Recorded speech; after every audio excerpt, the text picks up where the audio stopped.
Hey there, listeners. Got a little surprise for you this October. This is pulled from a stream that was run earlier this year over on Classical Glyze's channel. This is the beginning of the end. This is Inevitable, a new game by Soul Muppet RPG, which you will hear more about. The game is run by my friend TT Benjamin, and I'm playing along with a couple friends. I hope you enjoy, and you should go get this game. It is a lot of fun. But don't just take my word for it. Listen along as we do part 1 of 2 of this Red Rock.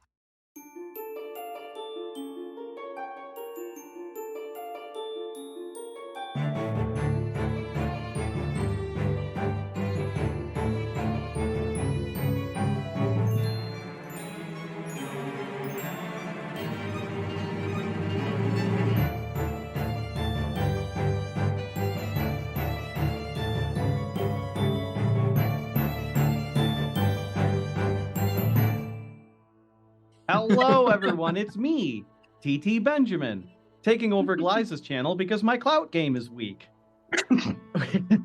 We've got a killer lineup of some of my closest friends here to play a game that we are all excited for, Inevitable, by Soul Muppet RPGs. Currently on Kickstarter. Go back it right now during the intro. Just go do that. Just search Kickstarter, Inevitable. Maybe we drop a link in there. But go back that right now. You don't need to, don't take my word for it. Just go do it. Currently on Kickstarter, Inevitable is a play-to-lose Arthurian cowboy tragedy. Tragedy in that it concerns itself with the last days of a kingdom in decline. Cowboy because it has 6 shooters, cool hats, and moody showdowns. Arthurian in that the party are all servants to the inept boy king, trying in vain to stop the fall of the kingdom of myth.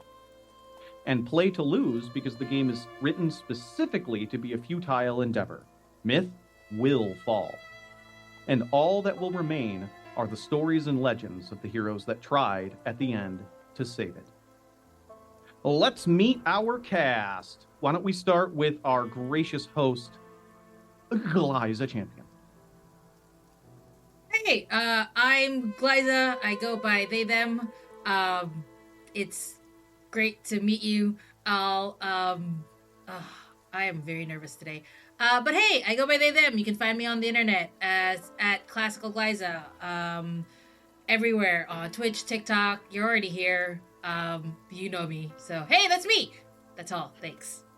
They are a person of many hats. They are a writer, a promoter, an influencer, an actor. Oh no! You've memorized my line! My spiel! How dare you!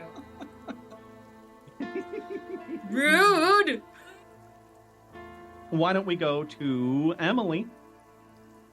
Hello, I'm Emily. I play Azimuth the Bardoon on the Lawful Great Adventures podcast, which will post the last 2 episodes eventually. You can find me all around the internet, as was foretold, where you can find me making dice, making paintings, doing art, and being sad and stuff. Like today. Let's be sad. Hey, Emily, quick question while you're here.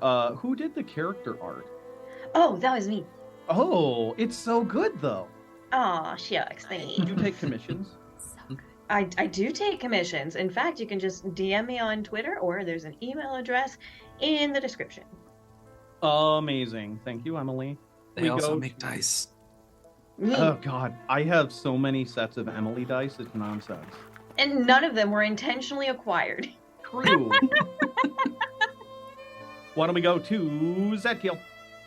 Hey, my name is Zadkiel Vaskyhup. You can find me on Twitter at ZADKIEL in green. That is Zadkiel in green. I'm also the creative coordinator for the Game Woven podcast. You can find us on Twitter at Game Woven. We found the one that is just the name of the show. That's a collaborative storytelling collective, building a world one game at a time. Maybe you'll hear some more about that kicking around. But other than that, hey, how's it going? Hey, bummers, huh? Ready for bummers? We ready to get sad. Let's hear from Bree. Hey, I'm Brianna Jade. You can find me at Brianna Jeans on Twitter. You can find 95% of the podcasts that I do over at Pseudonym Social. I have several on there, more on the way, including one that I've kidnapped it. Actually, I kidnapped Emily into one for the full season. I've kidnapped her into a different one for a couple of guest spots because I wanted to screw with my players. But yeah, I do that. I do the production for the Graveyard Tapes. I do the production for Game Woven, and that's a lot of fun and a lot of chaos, and I have too many ideas. It's fine. Good. Apparently, I'm also available to screw with your players. And I am TT Benjamin. You can find me on Twitter at TTBenjamin1. I'm the host and game master of the Lawful Great Adventures podcast, which is currently winding down. I'm also the producer and showrunner for Game Woven, which we have 3 Game Woven members here and 1 Game Woven guest, that is Glyza, hanging out. What was the official artist for Game Woven? Emily, Emily did the art for Game Woven, so everyone here is in some way connected to the Game Woven podcast. Game Woven's a great project. It's a lot of fun. It's a indie showcase podcast focusing on like world building and storytelling games. So it's one contiguous story, but we keep switching systems. It's just so much fun and such an interesting creative endeavor. I really like doing it, and but today has nothing to do with Game Woven. Today has everything to do with tragedy. That's right, tragedy. Because we are playing Inevitable by Soul Muppet RPGs. I'm so... this is easily one of my favorite publishers for modern RPGs. They also did Orbital Blues, which is just an incredible game. I got a look at some of the advanced stuff on this, and this is going to be a blast. So I'm really looking forward to it. I hope everyone goes and follows Soul Muppet on Twitter. You can find Soul Muppet on Twitter at Soul Muppet RPG. Goes and checks out the Kickstarter, and then stick around and watch how Inevitable goes. I'm going to do my best, but we're pretty early in the Inevitable world, so this is my basically interpretation of how the system is run. Let us get ready to begin. This session is part of what we are thinking is going to be a 2-parter that I wrote called This Red Rock. If you're playing along at home, feel free to count the Wasteland references because I literally cannot help myself. Are we ready? Everyone? Sure. Yep. Take a breath in. Focus on victory at all costs, even if the effort is futile. Breathe out. What are the roots that clutch? What branches grow out of this stony rubbish? Son of man, you cannot say or guess, for you know only a heap of broken images, where the sun beats, and the dead tree gives no shelter, the cricket no relief, and the dry stone no sound of water. Only there is shadow under this red rock. Come in under the shadow of this red rock, and I will show you something different from either. Your shadow at morning striding behind you, or your shadow at evening rising to meet you. I will show you fear in a handful of dust. The dry earth and crumbling roots of the thick forest of Heart's domain crackle and bristle like firewood under the hooves of your mounts. It has been a week since the prophecy was spoken.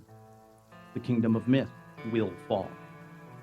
Under the sheltered and unready hand of the young boy King Rubain, the kingdom is cowering. Against the wishes of the court, Sir Levere the Hammermite, knight captain of the 18 Knights Errant of Myth, dispatched you to accompany Sir Eli the Martyr in an effort to stop one of the likely causes of the fall, the Great Drake. This quest takes you far, far from the familiar comforts of the king's home, in the west towards the Cradle Range, where the crownless rule. There, among the tight corridors and wandering giants, rests the Drake, restrained by chains, held by the power of magical rings. But there have been stirrings, reports of volcanic activity in the range. Could the Great Drake be close to breaking his chains? There is a rustling of shodden feet as Sir Eli calls the company to a halt. Your cadre and his stop a moment as he eyes a fork in the road. He casts a look back and says, with strained joviality, "Well, fellows, I think this is where we must part ways. My errand is deeper towards the Cradle Range, but I have need of you in Crescent, just further along." Leading your cadre up front is Glyza's character. Glyza, would you introduce your character to us? Lirio is the one leading the charge. She is wearing a half-plate sort of armor painted with all kinds of flowers. And those flowers, you know, if you've spent time with her, even just a little bit, those flowers are painted on after every encounter. Encounter is what she calls it, but it's mostly just jobs that the king sends her to where she would punish. And again, punish is a nicer way of saying killing them for the king, because the king's instructions are very clear and anybody who does not follow the king must be punished. And Lirio is the one leading this company of people. Now, Lirio, what is your class? I am the errant knight. So you are an errant. You are an important figure in the country of myth. There are only 18 of you. So Sir Eli the Martyr, whom you are accompanying, is not your better. He is, in fact, your equal. So you speak with the authority of the crown. Just keep that in mind. You're a pretty big deal. Who is next behind Lirio? Is it Jack or is it Phantom? Let's have the Phantom just right next to me. Phantom, would you tell us what you're all about? Well, the Phantom's a Shadowjack, something of a roguish type wandering the wastes. Holds no real loyalty to a crown or king, only to themselves, pretty much. So there's just this unassuming, worn-down clothes, rangery type with a nice little lever-action carbine on their back, riding behind, but as worn as their clothes is, their boots are always well cared for, because you never know when you gotta make a run for it. Question for you, Phantom. You are a Shadowjack. You are a thief. You are actually, pretty disliked throughout the Kingdom of Myth, just in general, because not only are you not beholden to any king, you are also, kind of anti a lot of what the Kingdom of Myth stands for. How is it that you came to be in the cadre of such a storied errant? What are you doing here? What am I doing here? Well, you see, as a Shadowjack, I do get in a bit of a run of trouble, and Lirio here took pity on me the last time I ran the wrong side of someone a little too important to the crown. It's like, I will make sure that you don't meet your end today, but you have to help us with our mission. You can't just stay outside of society any longer. This is more important than you. And Lirio is a very convincing, charismatic knight. What can I say? True. I agree. She is. Let's go to Eddie. Break it down for us. What's Eddie's deal? Well, Eddie's deal, there are 18 knights errants within the court of the boy King Rubain. Within the court of his father, King Malavan, there were 20 knights errant. This changed after the Battle of the Violet Fields.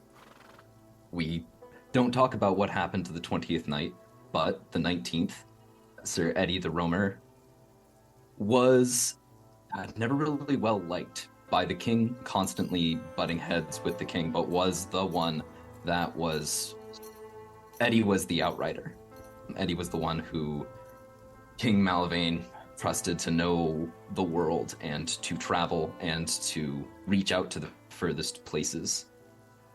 He would be given an assignment, or he would come back from an assignment, be in town for a couple of days, get another assignment, hop on his horse, and be gone for several months, and then ride back into town.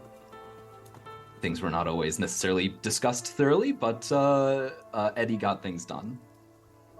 The honor of being a knights errant was stripped from Eddie when he returned in the wake of the Battle of the Violet Fields to find that the old king had been killed.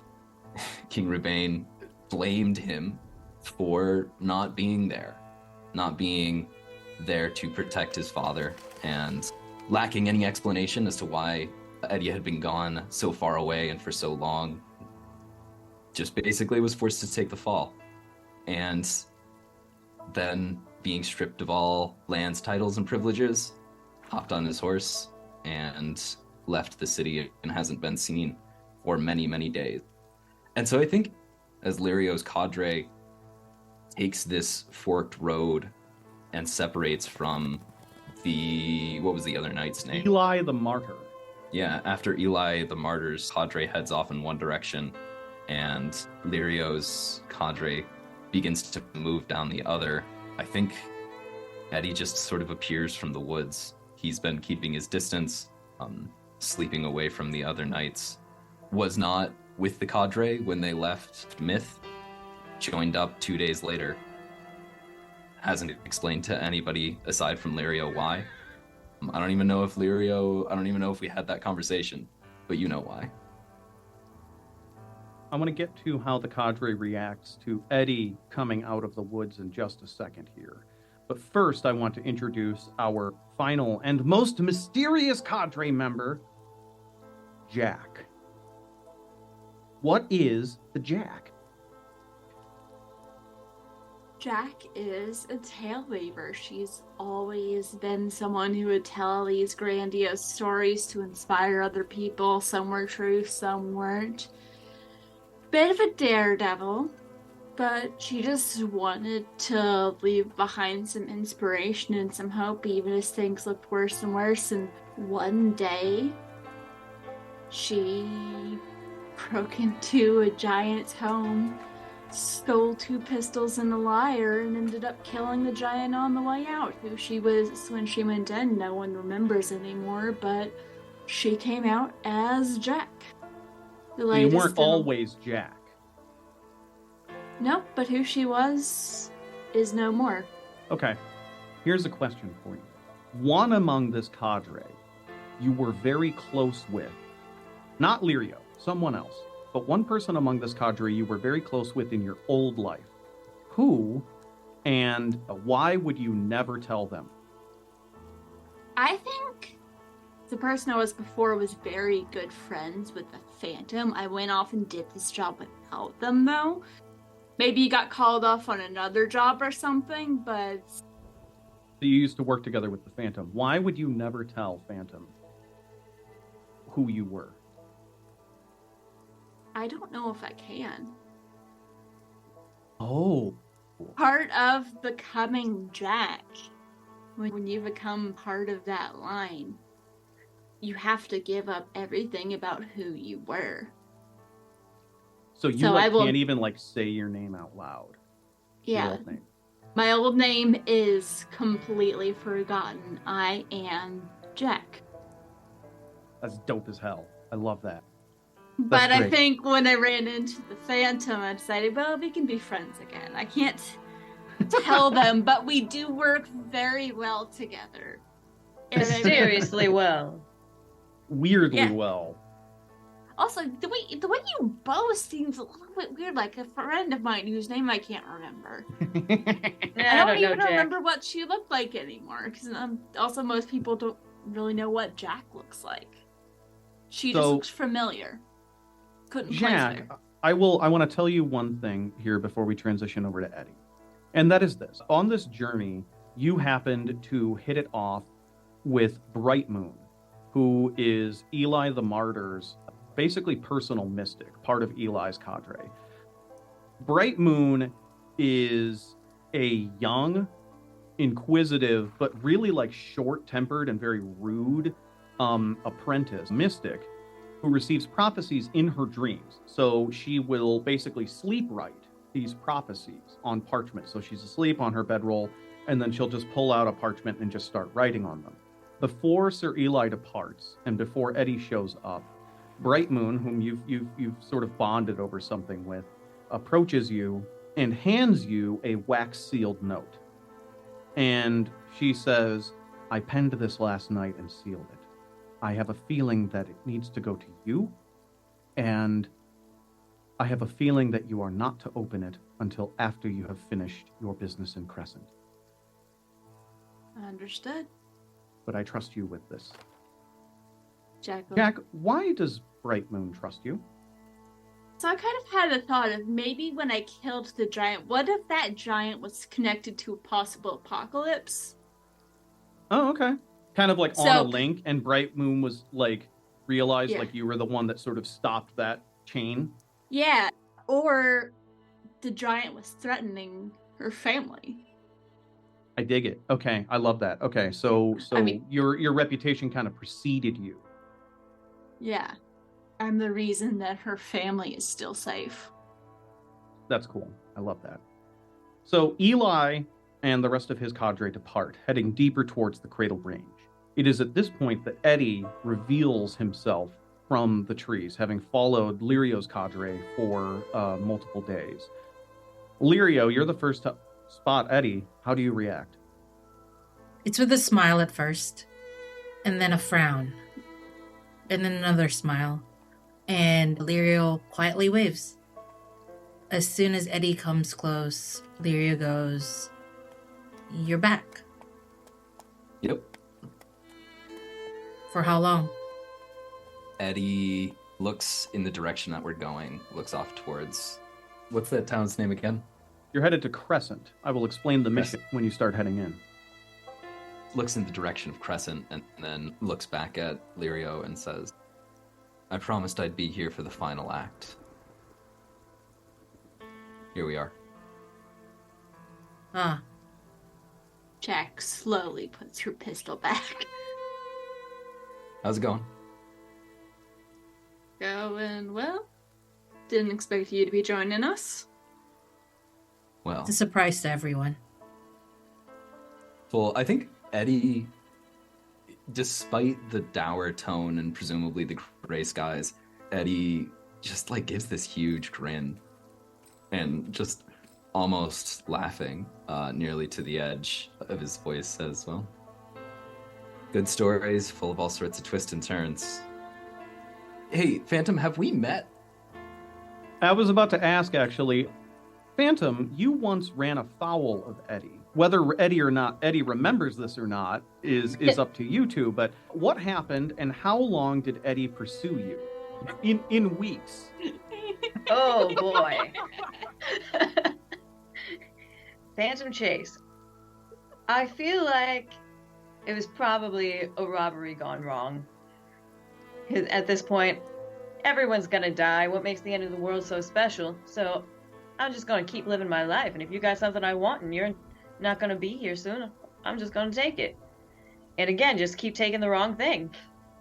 Keep running to the wrong side of every night I come across. So probably, I want to say it was a train robbery. And Eddie was probably on the train, taking a break between quests or whatever, just traveling a bit, getting some fresh air, seeing some new things. And it's like, well, this is more interesting. And decided to just let that nice little feeling of good come in. It's like, no, that was my bag. Mm-hmm. That was my stuff. Come back.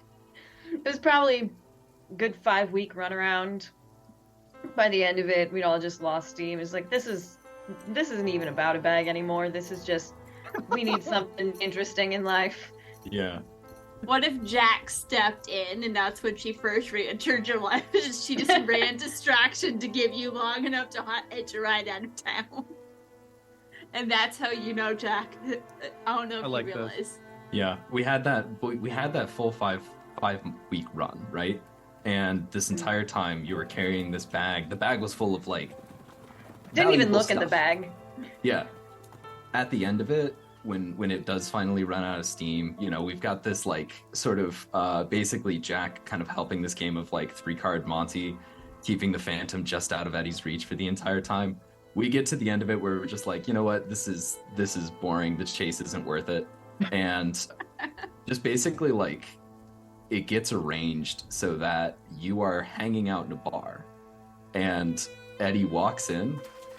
You've got the bag sitting on the table. Eddie flips open the bag and you actually look inside for the first time, and it's a bunch of gems. It's stuff that's like really valuable. There's like gold gems and then like one small wooden box that Eddie reaches in, pulls out just the box, opens it up, and there are 6 goose feathers inside. He snaps the box shut, pats you on the shoulder, and is like, "Hell of a run. I'll see you around." And Tip of the hat. yep, pays for your drinks, even though you're now fabulously rich. Pays for the drinks and then walks out. Okay, well, now I got to keep asking more clarifying questions. Phantom, do you still have the bag of gems?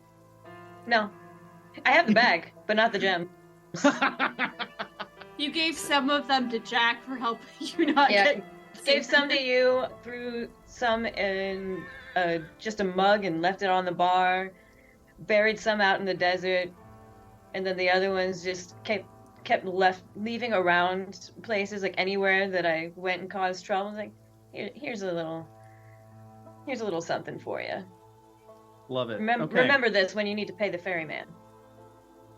Ooh. Mm. Ooh. Mm. So, before he departed, Eli gave Lirio the mission. Now, you have been tasked by Sir Levin the Hammermite, the knight captain of the Knights Errant, to slay the Drake, who is chained up in the cradle. I was trying to say like candle range. No, cradle ring. Who is chained up in the cradle ring.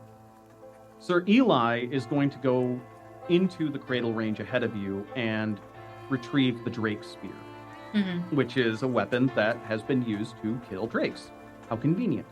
But he wants a backup plan. So Sir Lirio, he requested that you go into Crescent and you retrieve an old ceremonial cannon from the Duke there. He wants to make absolutely sure that when it's time to kill this thing, it gets killed dead. The cannon is on display at the Duke's residence as like a decorative thing. What people don't realize is that it is operable. That cannon does work. Crescent is run by Duke Halbert Crescent. And as you start heading into Crescent, Lirio, how do you know the Duke? The Duke and I go way back. The Duke actually was the one to introduce me to the old king. I used to live under the Duke's territory, I guess. And he was the one that found me and brought me to the king. So you served him for a while, yeah? Yeah, I did. I don't remember much about it. All I remember was there was a lot of blood, and I was brought to the king. Yeah. So would you explain to your fellows a little bit about the Duke? In that sort of classic scene, like, oh yeah, watch your back around the Duke. He's like this, you know what I mean? Right. I probably would look at my group of friends, happy coincidence, would tell them that, hey, the Duke is probably an okay guy.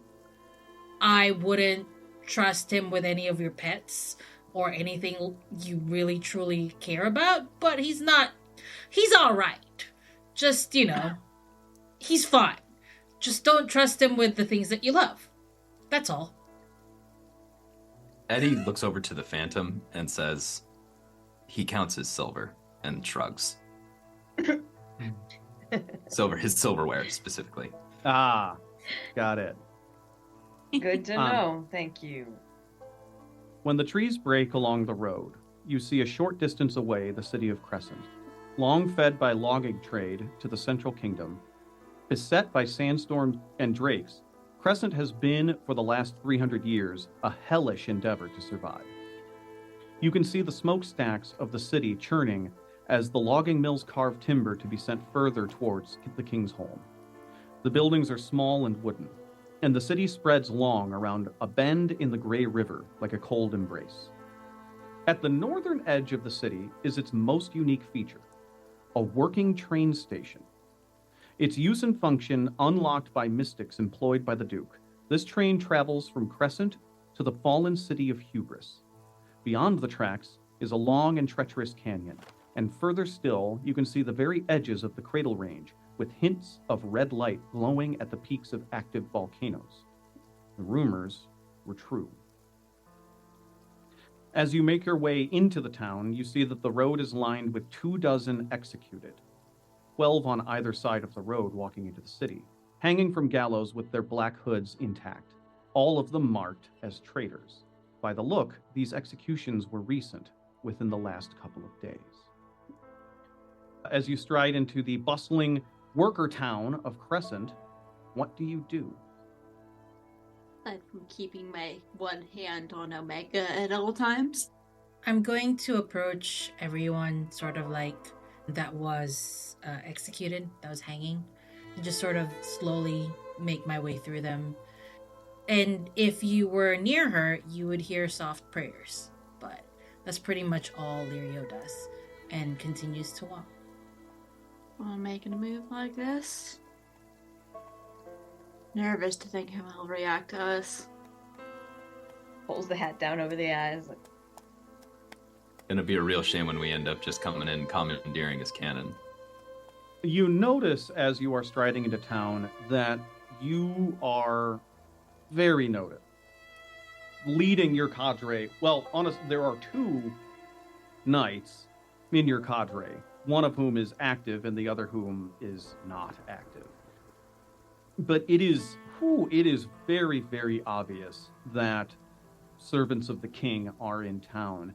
And as you pass by a group of laborers outside having a drink and a sip of whiskey, they kind of notice you, and then they spit on the ground and head back inside, grumbling. This place seems weirdly hostile. It's almost like you can hear the ripples of rumors passing through town. You are being watched. That's gonna make shit complicated. See, this is why I try not to draw attention to myself. I picture, like, Jack and the Phantom, like, just been, like, slowly falling behind her. Just drifting away. Like, okay, don't lose sight, but we're not with them. Lirio, Yeah. as Jack and the Phantom begin to sort of drift out of earshot of you and Eddie, what do you two talk about? I would look at Eddie and I would ask, how's your trip been? Rotten. Shit's bad out there. There's been some good times. Managed to get a few things done. I don't know. Still no regrets? I mean, I'm not good. Honey, I'm nothing but regrets. Ah. Funny, isn't it? You follow what you want to do and you're still filled with regret. And I follow what I'm told to do. And we both end up in the same place. I don't know that the roads we're walking are too different than one another. At the end of the day, you're going exactly where the king tells you to. I'm going exactly where the king tells me not to, and all comes down to him, doesn't it?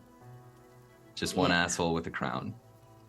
It is at this point the sharp sound of nails being pounded into a nearby shop door with a hammer kind of cut through the conversation. All of you witness this as 2 constables pound what appears to be a writ of condemnation on a particular general store.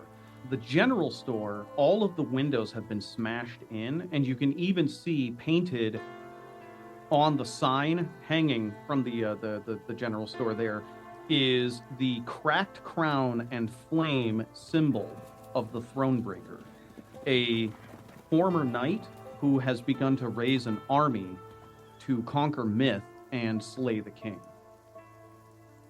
Jack advances over to the Phantom. Well, looks like the odds of that prophecy coming true are strong, but what do you think the odds are we make it out of this one?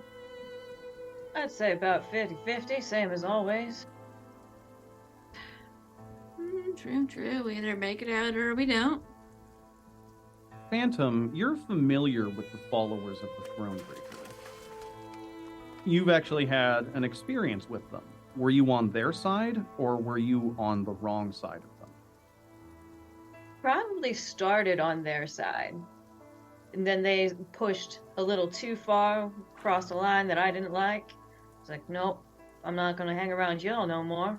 You're not doing anything good for me, so I'm just going to slip out before you know I'm gone. Okay, so you were messing with them for a while, and then you dipped. Mm-hmm. Okay. So where are you all headed? What's your goal here? Where are you going? I'm going to go straight to where I know the Duke is. Okay. Do you all want to split up, or are you going together? I like we're going together, but Jack and the Phantom might keep hanging back, or if Emily, if you're cool with that, just keeping an eye in case someone tries to pull anything. Also, if we need to ask questions. We're the help and the muscle, just hanging in the background. It's like, pay no mind to us. They do the talking. We're not a threat. This Thursday on NBC, Jack and the Phantom. I'd watch that show. Me too. I love how the names we go by are not our actual names.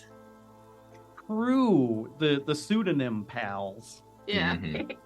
So, Lirio, you would know that the Duke's... So there's a meeting hall in the center of Crescent, and this is where the prefects and constables and other like city officials like yeomen and that kind of thing, they all gather and take petition from the people that live there. The Duke does not live in the city. The Duke lives in Willow Hall, just outside of Crescent, hidden by thick green trees, some of the only like really good living trees in the area. Most of the other ones are sickly and dying. So you pass through the town, noticing the eyes on you as you go, until finally you cut across to the trail that leads you into the Duke's domain. Willow Hall is this beautiful white estate that is covered in ivies head to toe, surrounded by beautiful gnarled willow trees that bristle in the wind.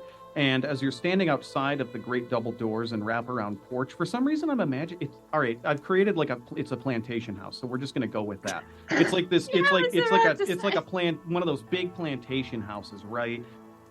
Wraparound porch, the whole thing. And as you're standing at the double I don't doors, like this guy at all. Oh yeah, no, he's gotta go. Just you wait. You can definitely hear the sounds of singing within. Glassy singing, like a children's choir. Is it the secret future fantasy lyrics to Dixie? Yes, it is. Based on the description, I don't actually go to his house. I go to the center and petition to meet him there, basically.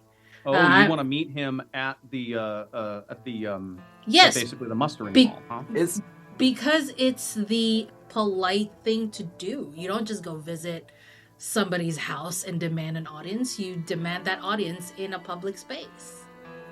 We're not demanding an audience. We're demanding a canon. Where's the canon? We need to ask him first. Why? Because that's the polite thing to do. Eddie, you don't just do the things that you want and expect nothing bad to happen. Well, I'm not doing the things that I want. I'm going to find a fucking cannon for the king. You don't just ask so politely and expect them to give it to you. See? Yeah. See, he gets it. They get it. It's the end of the world and we gotta go fight a dragon. Do we really have time to ask this guy, or can we just borrow it and hope he doesn't notice until we bring it back? Jack is completely ignoring the fact that the last time she did this, it didn't well, but it kind of did. We are knights of the king, and we have our orders, and these are our orders. Well, I am. Cadre of Knights of the King. It's. You're a knight now. I apologize. Sorry for all of that, mixed phantom. A bad deal for you. Don't get caught next time. Didn't exactly sign up to be a cadre, padre. Do better, steal better. I don't know. Don't get caught. Lirio's the boss. We have a little bit of discord. Are we heading to the mustering hall, or are we heading to the manor? If the boss wants to go to the mustering hall and go through all the rigmarole of trying to get this guy to come out of his goddamn house so that he can come all the way over here so he can invite us all back for dinner, and then we can have a very uncomfortable dinner, and then discuss things, probably get sent off to go run some little errand for him also, that we can get a goddamn cannon that we can use to shoot a dragon that they're going to try and stab with a magical spear. Lirio's the boss. You're the only person here who officially works for the king. I suppose fine. Thank you. That's a lot of words to say, please follow me. But thank you. That was amazing. I feel like as you all start to do that, Jack will lean over to Phantom. While they're having their audience, what do you say we go get the cannon just to make things a little easier? I mean, I kind of want to see this guy, find out just how much of a dick he really is. But hey, you wanna heist a cannon? By all means, let's do it. You got a plan for getting that thing out? It's a cannon. Eddie leans like towards the Phantom and Jack and is like, "Hey, case the house for us." Can I hear all of this just for my own sake? Like, I want to know if I... Jack would not have said that with an earshot of you. Awesome. Eddie turns to you and looks you dead in the eye and says, "You ain't heard none of that." And then goes back to riding next to you.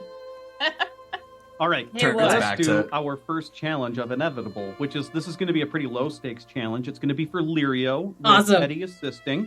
Here's how challenges work in Inevitable. The first, we declare what the challenge is. Then we negotiate between us what the cost of failure is going to be. Then we build a dice pool. Okay. So the challenge for Lirio is cutting through the red tape so that you can meet with the Duke right away. Yeah. What do you think the cost for failure should be? It would take a little bit longer. I would say a day longer. Okay. We want to go a little harder? We can come up with all sorts of costs. Okay, so the cost to use. So yeah, failing it means this is going to take some time, but something should happen to you as well. Should happen to me? Well, then the Duke will have to just want to meet me by myself. That's a real good cost. Love that. Okay. That's that's too good. Now I want to fail. That's great. Yeah. Thanks. So now, here's how we build the dice pool. Lirio, do you have a reputation that will help you doing this? You may invoke each of your reputations once per, showdown. So we're not in the showdown. So I feel like polite probably applies here. Yeah, polite or loyal. Loyal to the king, and because the king has all these powers. But polite is a good one, I guess. I feel like this is definitely polite. Proper channels kind of stuff. Yeah, definitely. Mm-hmm. Okay, so we've got polite. Do you have any equipment that will help you? My only equipment is my sword. I will politely ask you with my sword, I guess. We can think outside the box. I would say I have orders from the king. That one, written orders. If I'm not mistaken, this was ordered from the king to get his cannon, right? The king just ordered you all to kill the Drake. Sweet. I'm going to say that is ordered the king and that I need the cannon as ordered by the king.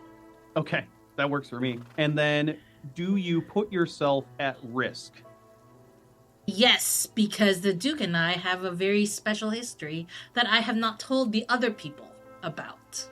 I'm not sure about, I guess physical, risk for physical harm. In this? I don't think there's, risk for physical harm here. Because you're just doing paperwork and kind of... Okay. Yeah. Social and emotional harm, but... Not physical. All right, sweet. When you assist, Eddie, you get to add a d6 to the pool. So right now we've got 2 d6 for the pool. Eddie, you can assist, but if it fails, you also suffer the cost. I'll interpret what that means exactly, but yeah, that's how that works. Okay?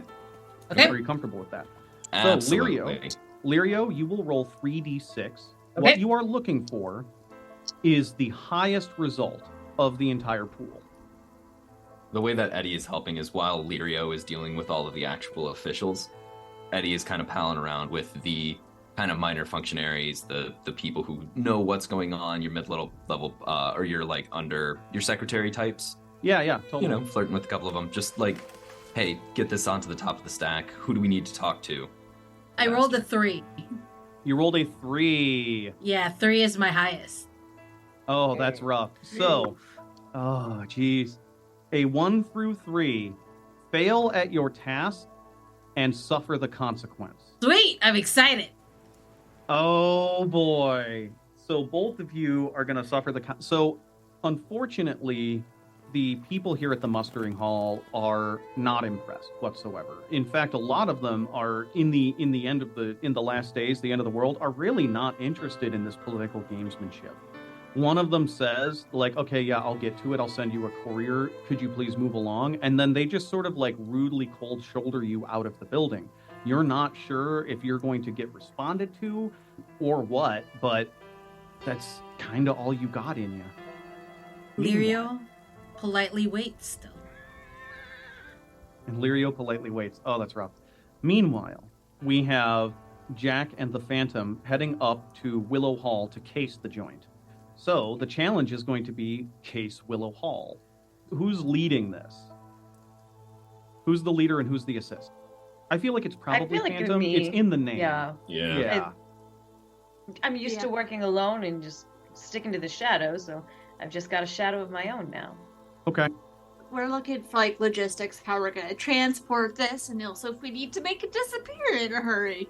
Okay. It's the end of the world. He's not gonna miss his cannon. He's not using it. It is a ceremonial cannon. It's probably kind of prominently on display. Yeah. Okay, what is the cost of failure? We can caught. I have to explain why we're casing this dude's house. We get caught is a pretty obvious one there. Sure, if you get caught, but like what happens if you get caught? Getting caught is one thing, but like what kind of personal risk are we taking here? What could possibly happen to you?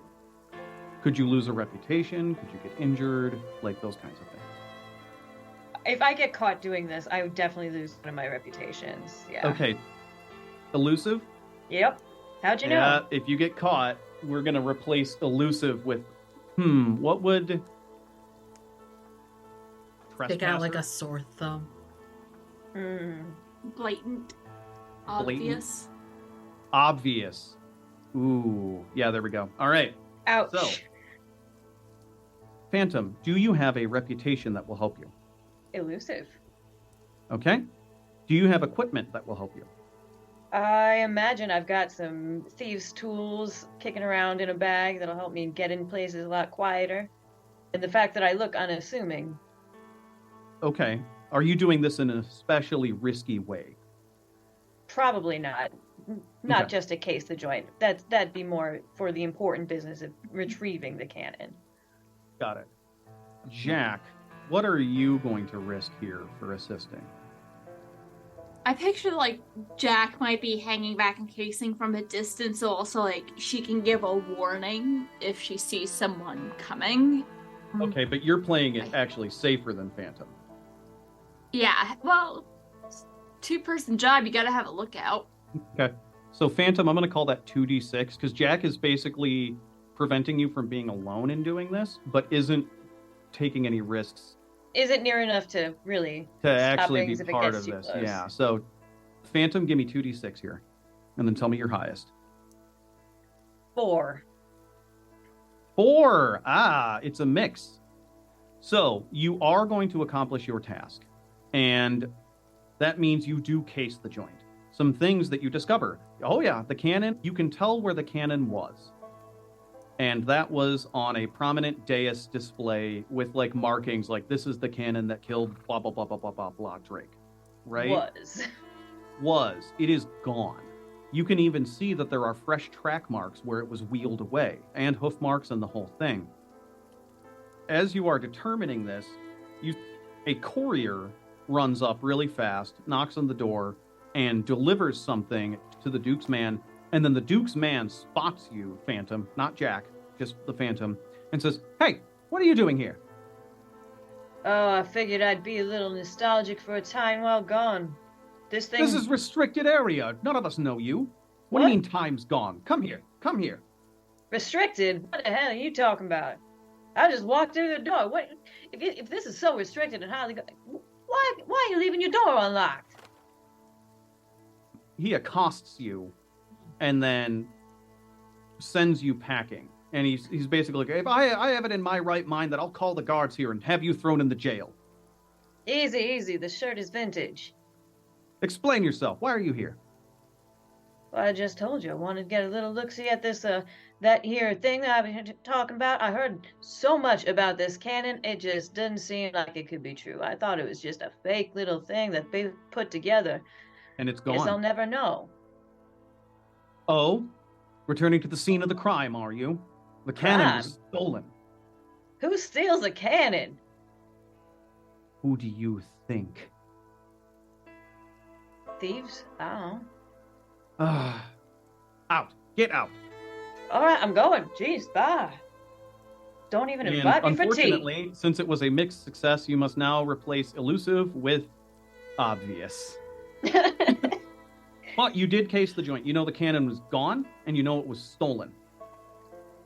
As you return to Jack, you see the courier take a return message, hop on his horse, and then take back off down the path, heading back directly into Crescent. It is about 4 to 6 hours later where we see Lirio patiently sitting in a bench outside the mustering hall when a courier walks up and shouts, Sir Lirio? Sir Lirio? I have a message. Here you are, from the Duke. And I open it and read it. It is from the Duke's man. You recognize the handwriting. And it simply says, meet me at Willow Hall. Come alone. All right. I turn to Eddie. I'm assuming Eddie is also hanging out. Exceedingly bored. Taking rocks around, flicking them around. I'm going to look at Eddie and I'm going to go, well, I have good news and bad news. Good news, I get to see the Duke. Bad news, you get to be bored a little bit longer. I have to go by myself. That's a terrible idea.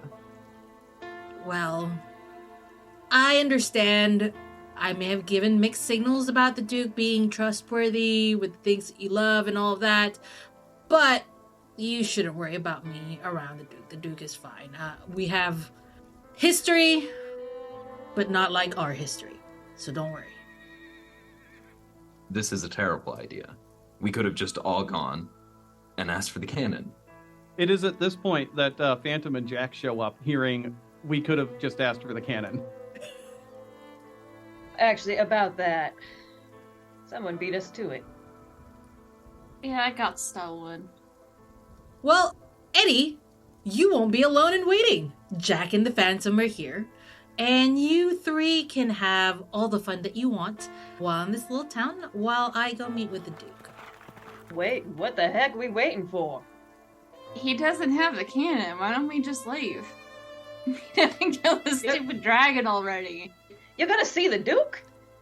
He might know where it is, or has an idea. Why doesn't he have it back already?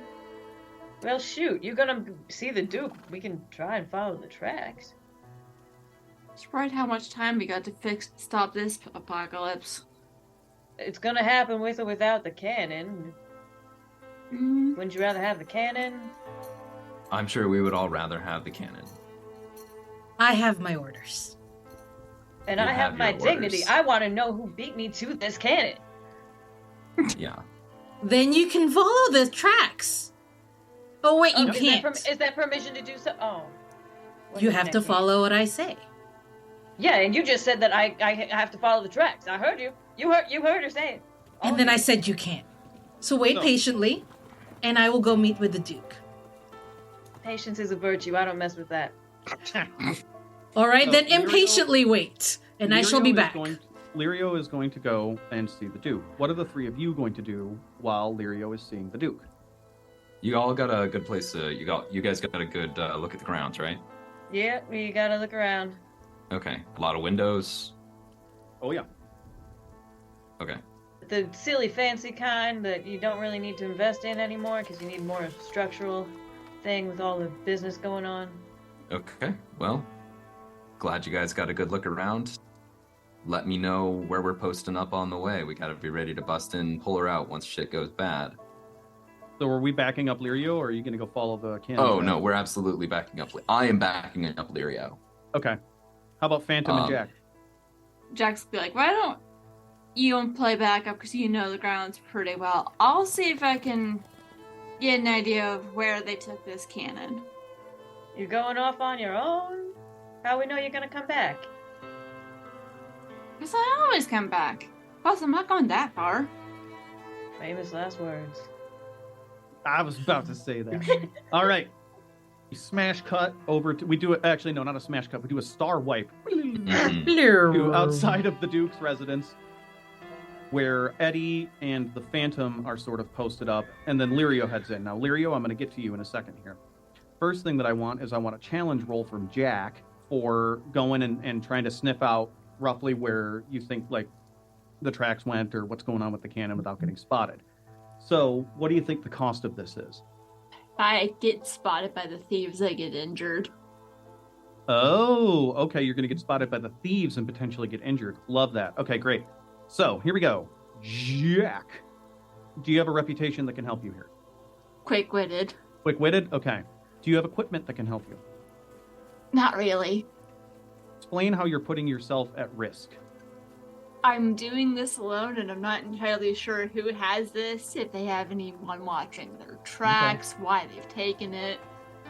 So that's going to get you 3d6. I am going to remove one because you are facing this alone without your cadre. So roll me 2d6 and give me the highest. 5. 5! All right. Accomplish your task, but suffer a consequence. I am going to do it like this. So you figure out where... you get a lot of information on what's going on with this cannon. It was dragged away by horses, and it was actually taken down the main path for a little while before they cut off and then headed north towards the hills. You are about to kind of creep through there when you feel something wrap around your leg and then hoist you upside down. It looks like they set up a rope trap in their wake. You are not in any particular risk right now unless you hang there for too long. You're not injured. You're just hanging upside down. If you wanted your people to find you right away, you'd have to shout.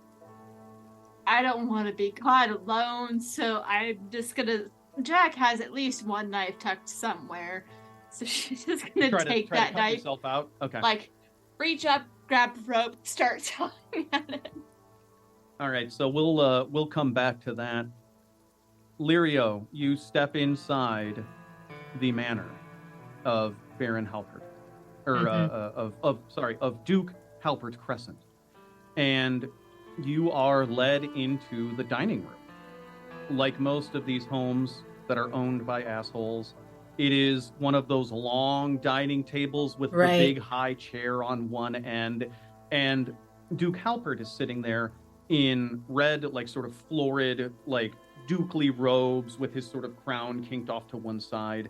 Yeah. His dinner directly in front of him, and resting against the chair is his double-barreled shotgun, Vulture Blackheart.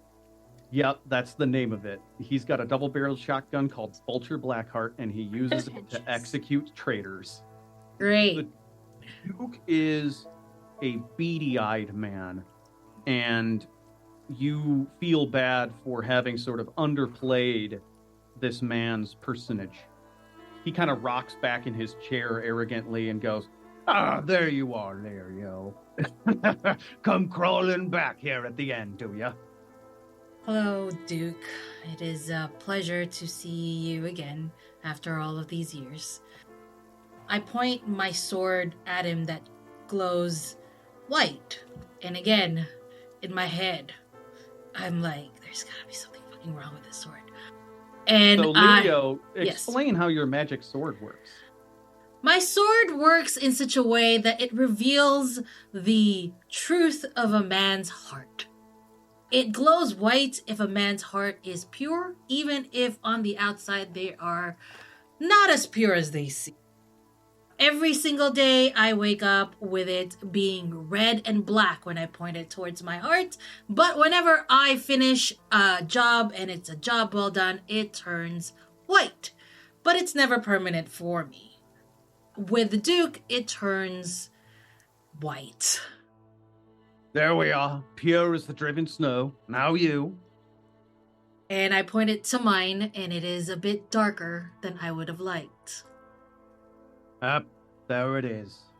Still haven't cleansed yourself, have you? No, You I can have get not. named tonight by a little baby king, but it ain't gonna change the stain on your soul, is it, Lyria? No, you are correct. But I'm not here to talk about my past. I'm here to talk about the cannon. Gone. Do you know who took it? Yeah, I know. Ain't you seen it around town? No, actually. I Throne haven't. breakers. Throne breakers. Traitors to the crown. They took it. How long have you had that cannon? Years. And they took it so easily from you? Aye, people on the inside. People I can't trust. I suspect me own marshal. Do you know where they took it? Yeah, I've got a sneaking suspicion. I was gonna put a posse together, and then I heard you was coming in town. Figured I'd send someone to do me dirty work for it. At least you can die for something worth it, huh? Yeah. Dying for things worth it. Yeah, Exactly be the what first I useful like to thing do. you've done with your life. Can we kill him? Sure fucking can. Sure. Close. Lyria looks at the Duke and smiles, as politely as she can, and says, well, this meeting has been very fruitful. If you could point me in the right direction of where you think the cannon was taken, we'll go ahead and retrieve it. Red Hills.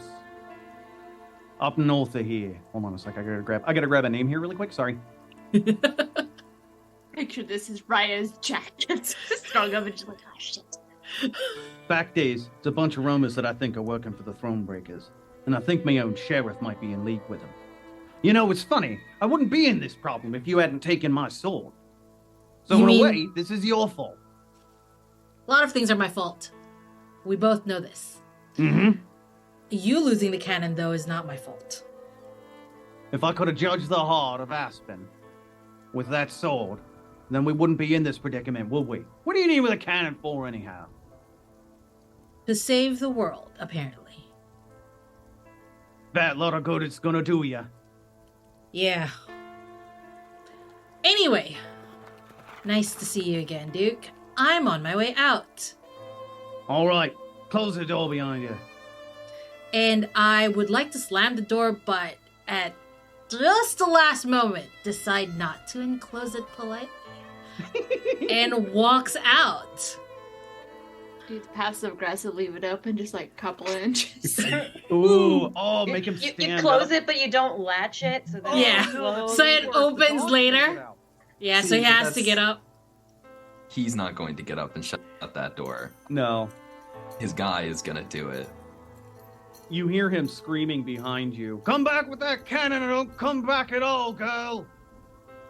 We're Don't not come giving back it at back all. as canon. I don't give a shit. Don't He's come not back getting at this all. Ram cannon. that cannon Oh, up we're his coming ass. back with the cannon. Don't Yeah. worry.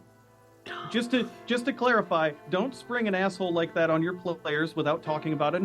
Oh, we first of talked all. about it. This is exactly Liza so. and I talked about it in advance. We agreed we were going to make this guy exceedingly despicable. Yes. Always check in with your players beforehand. We gotta do that. Yes, Uh, I everyone want hates it to be broken. As you know me, I want it to be broken. All of my choices in this game are to break me as a player and as a character. Anyway, let's continue. As you walk down the steps, like off the veranda of this big house, I think, yeah, Eddie just like rolls and drops onto his feet and like not entirely gracelessly, but like heavily with just a thud right next to you and stands up and like just keeping stride with you, dusts himself off and says, well, how did it go? Very fruitful. I know where the cannon was taken. I know who took it, and I know where we need to go. Very fruitful. We can believe it. And you just see Phantom sit up from some tall grass, like chewing on a little piece. Like, Probably starting to wonder, Jack should be back by now. yeah, it was Yeah, like Jack likely is thrown in a sniper. post. conspicuously missing. Where is Jack? Who is Jack?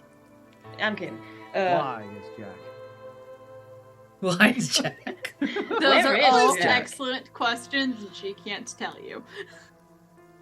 Before we cut away from that, I think as we get to the edges of the grounds, sort of without out of earshot of the building, or sort of around a curve, Eddie actually slows and turns and puts an arm, or puts a hand on Lirio's arm, and is like, "Hey, are you okay?"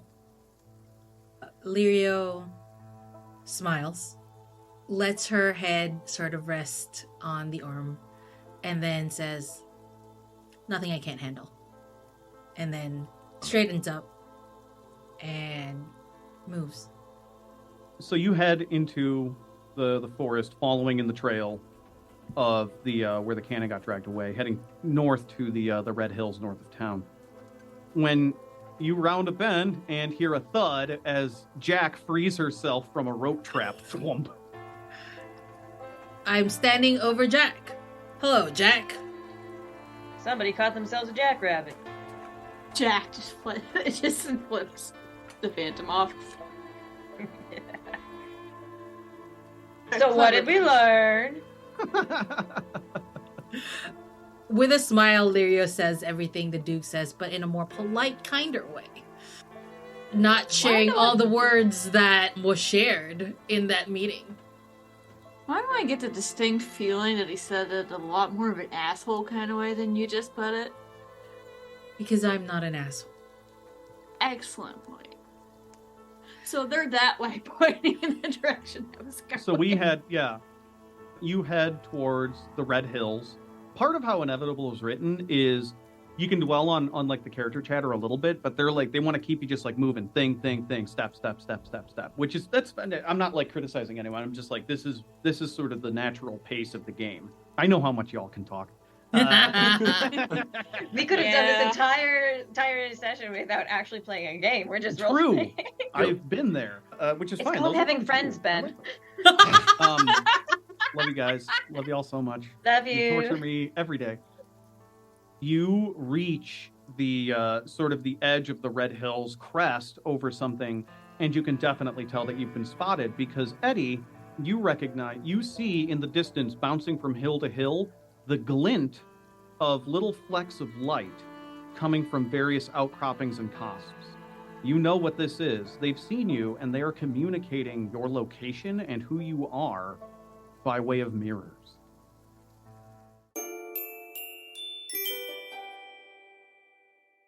You have been listening to Pseudonym Solo Adventures This Red Rock, an Inevitable one-shot run by T.T. Benjamin, featuring Glyza, Emily, Zadkiel, and Brianna Jean. Inevitable is a Doomed Arthurian RPG created by Soul Muppet Games. And if you enjoyed this, feel free to check out our other shows over at Pseudonym Social. You can support us on Patreon at patreon.com/pseudonymsocial and follow us on Twitter at pseudonymsocial.